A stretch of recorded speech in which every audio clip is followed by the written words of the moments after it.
Aldous Huxley, est un écrivain qui est né en 1894. Il y a eu un incident. Alors, d'abord, il vient d'une famille de gens, de savants et de lettrés, puisqu'il est le petit-fils d'un célèbre biologiste. Je crois que son père était lui-même médecin. Il est le petit-neveu du fameux Matthew Arnold qui faisait la pluie et le beau temps dans la critique anglaise et qui était lui-même écrivain. Et lui-même se destinait à des études scientifiques. Il a toujours été très intéressé par la science. Il se trouve qu'il est arrivé un accident, c'est qu'à 16 ans, il a eu une infection de la rétine très grave et qu'il a été quasiment aveugle pendant 3 ans. L'incident est très important parce que lui-même l'a dit dans des écrits autobiographiques. Du coup, il a été privé d'une adolescence un peu tumultueuse, sans doute comme ont pu avoir ses camarades. Ça l'a forcé à se tourner, comme il dit, vers ses richesses intérieures, à puiser en lui-même. Et d'ailleurs, ça donne aussi une idée de sa force d'esprit. On dit que, en plus, il s'est guéri du côté aveugle lui-même en faisant, des exercices extrêmement contraignants et extrêmement forts. Et donc, en fait, il a commencé à écrire, dès cette époque-là, des poèmes de jeunesse. Il a commencé par des poèmes. Et puis ensuite, en 1920 et 1921, il y a eu 2 recueils de nouvelles, qui étaient Mortal Coils et Limbo, et son premier roman qui s'appelait Jaune de Chrome. Et puis, avant son arrivée, il y a 2 romans importants. Avant son arrivée à Hollywood, il y a Contrepoint, qui est une espèce de tableau de destin entremêlé de l'intelligentsia londonienne, où il exerce ses talents un peu d'entomologiste vis-à-vis de la nature humaine et des classes sociales. Et puis, bien sûr, Le meilleur des mondes, car c'est quelqu'un qui, toute sa vie, est très intéressé par la science. C'est aussi un vrai moraliste, et il est très inquiet par le fait que la science peut être dévoyée. Donc le meilleur des mondes, s'il faut le rappeler, c'est quand même, on fabrique des hommes dans des espèces de grands pots, on les fabrique selon les besoins précis qu'ont des classes d'une société qui est dirigée de façon totalitaire par quelques esprits libérés. Et donc, comme on efface tout désir et tout, c'est la vision cauchemardesque d'un futur qui nous attend peut-être, génétique, virtuel et tout ce qu'on veut. Alors le scénario de Vengeance d'une femme, La vengeance d'une femme, est écrit par Aldous Huxley lui-même, au générique, c'est d'après sa nouvelle. La nouvelle a été publiée dans un des 2 recueils dont on a parlé tout à l'heure, c'est-à-dire en 1920, qui s'appelait Mortal Coils. Donc ce qui est intéressant, c'est plus de 25 ans après que Huxley va revenir sur cet écrit de jeunesse et va le développer. La nouvelle fait à peu près 35 pages. Elle a été publiée en France pour la première fois en 1946, très peu de temps avant le film, par la Jeune Parc, dans un recueil qui s'appelait Dépouille mortelle et qui était lui-même le recueil français, un mix de ces 2 premiers recueils de nouvelles, Limbo et Mortal Coils. Elle est extrêmement cruelle, elle sans fioriture, il y a tout l'esprit, un petit peu dédaigneux de Huxley, parfois un peu misogyne, faut le dire. Et ce qui est très passionnant, c'est de voir que quand il en tire un scénario, il développe énormément de choses. Il développe des personnages secondaires, il introduit des personnages qui n'existent pas, tels que le beau-frère, par exemple. Il développe le personnage de la bonne, interprété par Mildred Natwick. Et puis surtout, ce qui est le plus étonnant, c'est qu'il donne une fin sensiblement différente. Alors sans vouloir rien dévoiler, je dirais simplement que la fin de la nouvelle est infiniment plus cruelle que la fin du film. Well, was that Wandsworth Prison? This is Dr. James Libbard speaking. I want to speak to the government, please. At once. Yes, it's official business connected with the Maurier case. Yes, it's extremely urgent. All right, I'll hold on.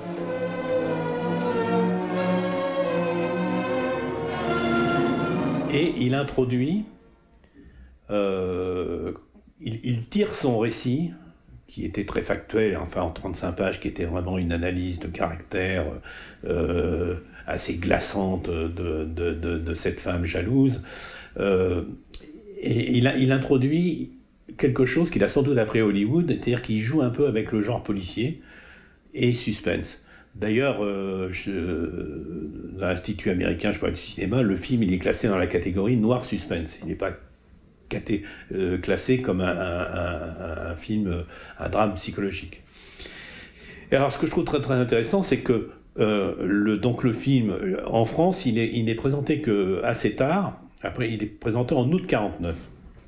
Et je consulte l'index de la cinématographie française, il y a l'affiche sur Vengeance d'une femme, et je tombe sur le peu de décor et la lenteur un peu de l'action et l'importance du dialogue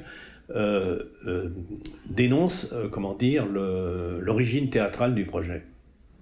Or, au générique, il n'est pas question de pièce de théâtre. Et en cherchant, je me rends compte que en janvier 1949, au Théâtre de l'Œuvre, a été créée une pièce qui s'appelait Le Sourire de la Joconde, qui est signée par Aldous Huxley. Parfois, on la co-signe de son adaptateur français Georges Neveu, qui est mis en scène par Raymond Rouleau, avec Daniel Delorme, qui en parle dans ses mémoires, et Joël Robin. Et puis, cette pièce, d'ailleurs, va être reprise en 1975 là, au Théâtre Marigny par Raymond Gérôme, dans une mise en scène de Raymond Gérôme. Donc, alors, c'est clair que dans le générique, s'il y a marqué scénario d'Aldous Huxley d'après sa nouvelle. Donc, c'est évident qu'il a écrit le scénario et la pièce de théâtre de façon conjointe. Mais apparemment, si l'on en croit le générique, c'est le scénario qui a nourri la pièce de théâtre. Et c'est important parce que Huxley, il n'a écrit qu'une autre pièce de théâtre et ce n'était pas un genre qui l'intéressait particulièrement. Donc, s'il en tire une pièce de théâtre, et cette pièce de théâtre a été publiée aussi en France en 1949 dans une revue qui s'appelait Revue littéraire, c'est une revue au pluriel, j'en déduis que le sujet l'a vraiment intéressé et que cette nouvelle, qui est une de ses premières nouvelles, il revient dessus, alors qu'il a toujours un regard un peu critique sur ce qu'il a fait avant, il revient dessus, il le développe et il en tire une pièce de théâtre. Donc pour moi, ça veut dire que c'est un texte important pour lui et c'est un film important. Ce qui me semble flagrant, c'est en effet la psychanalyse, sans doute, qui est le plus important. C'est que alors que c'est totalement absent de la nouvelle, c'est totalement absent, c'est même pas suggéré, c'est quand même que la dernière partie du film, du scénario, et cet affrontement absolument formidable, enfin cet échange entre le médecin accoucheur, qui agit en effet comme un psychanalyste, alors qu'il n'est pas que psychanalyste, mais bon, qui agit comme un psychanalyste, et cette femme qui refuse d'avouer, et toutes les considérations là qu'il y a sur la culpabilité, ce qui l'intéresse. Or, encore une fois, n'oublions pas que c'est un moraliste qui est... Donc, là, lui qui a très souvent un regard cynique et qui aime bien... Comment dire, ça apparaît dans les dialogues. Je ne supporte pas à un moment donné. J'ai pas de patience pour les gens qui meurent jeunes, dit Charles Boyer. What an astonishing piece of work. Yes, and to think that this idiot went and died at 37, when he might have gone on painting this sort of thing. I've got no patience with people who die young. Lui, d'un seul coup, il s'intéresse. Si elle n'avoue pas, ça va la tuer. Donc en même temps, il y a ce qui est très paradoxal, on peut dire qu'il veut la faire avouer pour sauver la vie d'un innocent. Je crois aussi qu'il veut la faire avouer pour la sauver. Parce que si elle ne dort pas, elle mourra. Et elle ne pourra dormir que si elle avoue. Listen, Janet. I can quite understand you're not wanting to go to sleep until you feel that you're safe. But did you ever stop to analyze the word? Safe from what? Safe in which respect? One can shut the door against one danger and be wide open to another. Look at yourself. You want to be safe from death. But at what price? ça correspond en effet à tout un tas de choses. Ce qui est passionnant chez Huxley, c'est qu'il n'arrête pas de s'intéresser à des choses nouvelles. Alors je suis pas assez fort, je ne sais pas si à cette époque-là, très précisément, il était sur quelque chose, mais je pense en effet que la psychanalyse est le référent, quoi. Alors pour moi, la rencontre entre Corda et Aldous Huxley, ça relève un peu du surréalisme, parce que, bon, comme le disaient Roland Lacourbe et Raymond Lefebvre dans leur 30 ans de cinéma britannique, Zoltan Corda, c'est quand même le spécialiste d'un cinéma exotique un peu désuet. C'est l'Inde, l'Afrique, c'est Bozambo, c'est Alerte aux Indes, c'est le livre de la jungle, c'est les 4 plumes blanches, l'empire colonial anglais, etc. et tout. Et puis Corda, même quand il sort, je veux dire, de cet empire colonial, il fait Sahara, un film de guerre avec Humphrey Bogart, et puis il fait l'affaire Macomber, alors plus psychologique d'après une nouvelle d'Hemingway, mais c'est quand même au cours d'un safari en Afrique. Donc cet homme-là, il est connu pour tourner en extérieur des films qui sont bourrés d'action. Or là, on se trouve dans des décors, je veux dire, en effet assez réduits, des intérieurs, d'une campagne paisible anglaise. Bon, le film est américain, mais bon, ça. Et avec un affrontement psychologique, il n'y a pas une scène d'action. Alors, je ne sais pas. Je sais, la famille Corda, Alexandre Corda et tout, il y a des livres sur eux. Zoltan a toujours été considéré un peu pas comme le petit frère, mais il a fait des choses formidables. Le livre de la jungle, c'est absolument magnifique. Mais on ne peut qu'en déduire, si une production de Zoltan Corda, il y a une équipe technique magnifique, une photo de Russell Metty, etc. Moi, je serais curieux de savoir, en effet, est-ce que c'est pas Corda qui a poussé Huxley vers cet aspect justement policier suspense qui est totalement absent de la nouvelle. C'est peut-être possible, mais en même temps, encore une fois, il écrit, le sujet l'intéresse tellement qu'il en tire une pièce de théâtre. Je sais pas, c'est très difficile de savoir. C'est dans la carrière, puisqu'après il va revenir aussi à Contre-attaque et 4 plumes blanches, Corda. Ce film-là est un diamant noir dans une carrière où il y a des thèmes reconnaissables, où il y a des décors, si on peut dire, où il y a un environnement reconnaissable. Il y a d'un seul coup cette espèce d'ovni qui est formidable, qui est absolument magnifique, mais qui n'est pas du tout typique du cinéma de Corda. Et d'ailleurs, ce qui est très intéressant, c'est que je citais 30 ans de cinéma britannique, dans les articles des revues spécialisées sur le cinéma britannique, il y a eu des articles sur Zoltan Corda. Personne ne parle jamais de La vengeance d'une femme. Et d'abord sans doute parce que le film avait disparu. Quand il est sorti en Angleterre, je crois en Europe, il n'a pas eu beaucoup de succès. Même les distributeurs en France, ils ont présenté le film, je crois, à la profession 8 mois avant de le sortir, donc ils hésitaient à le sortir. Le film n'a pas très bien marché, donc ils avaient changé le titre. Là par contre je crois que La vengeance d'une femme, ça vient de la production, donc sans doute de Corda. Or une critique anglaise disait qui est-ce qui a envie d'aller voir un film qui s'appelle Vengeance de femme. Mais je ne sais pas, pour moi c'est un mystère. La seule chose qui est intéressante, c'est que la rencontre de ces deux univers produit quelque chose de formidable. Il est moderne parce que c'est un caractère éternel, c'est-à-dire qu'en plus il analyse avec une force des sentiments très difficiles à transcrire de façon dramatique, c'est-à-dire la frustration. Et cette frustration qui va quand même très loin, qui va transformer une femme qu'on nous présente comme charmante, policière et tout, en meurtrière, cynique, qui avec cette scène merveilleuse de la prison où quand même elle va voir l'homme qu'elle envoie à la mort et à la fois elle est désespérée et en même temps elle est comme le bourreau, elle est comme la lame de l'échafaud au-dessus de lui, le plan est formidable, lui il est en bas et elle ne faiblira pas. Janet, I didn't do it. I swear by all that is sacred. Sacred? What is sacred?